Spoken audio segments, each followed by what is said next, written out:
नमस्कार. आयज अकस्मात पडलेल्या पावसान टू व्हिलरवाल्यांची खूपच धानल उडयली. टू व्हिलरवाल्यांनी आपल्यो स्कुटरी मोटरसायकली रस्त्याक अश्यो उब्यो करून लागसरूच मेळटल्या बस स्टॉपांचो आसरो घेतलो. हें चित्र जावन आसा कला अकादमी कडेन 4 रस्त्या वयलें. हो मिरामार वचपी रस्तो आनी हांगा बरीच वाहतूक सुरू आशिल्ली. बशीन वचपी लोकांची चड धानल जाली ना, पूण मातशें पावसान खूब भिजचें पडलें.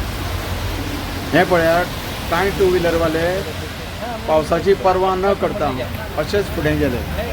पावसाचो आनंद घेत भिजत हे सगळे टू व्हिलरवाले वयताना आमकां दिसले.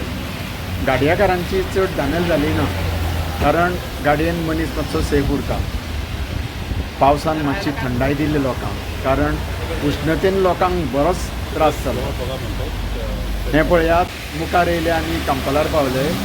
ह्या कांपाला वयर गार्डनाचेर आशिल्लें काजू फेस्ताचो देखावो करप सुरू आसा.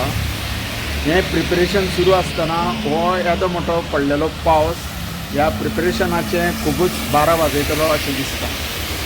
तुमी पळयात, ह्या रस्त्यार साचलेलें आनी अणकुल्यांनी पडलेलें हें उदक हें दाखयता की ह्या काजू फेस्ताचें तो बारा वाजयल्या शिवाय रावचो ना.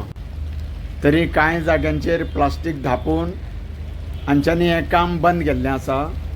सद्या तरी हें प्रिपरेशनाचें काम बंद दवरलेलें आसा. आतां फुडलें कितें तें येणाऱ्या पावसाचेरूच अवलंबून आसा. फुडें आमी पावले मिरामार सर्कला कडेन. हे पळयात, आयस्क्रीमवाल्यांनी आयज बेगीनूच परतीचो रस्तो धरलो, कारण ह्या येद्या मोठ्या पावसा फुडें कोणाचें शाणपण चलचें ना अशेंय तांकां दिसलां आसतलें. पळयात, मिरामार सर्कला कडेन भरलेलें हें उदक आनी उदकांतसून वाट काडपी ह्यो गाडयो. ह्या गाडयांक पळयल्यार अशें दिसता की खूब जून म्हयन्यांतलो पावस पडला कसो दिसता, पूण हो आसा तो अवकाळी पावस, जो अकस्मात पडलेलो पावस. ह्या पावसान लोकांक बरोच थंडावो दिलो. देव बरें करूं.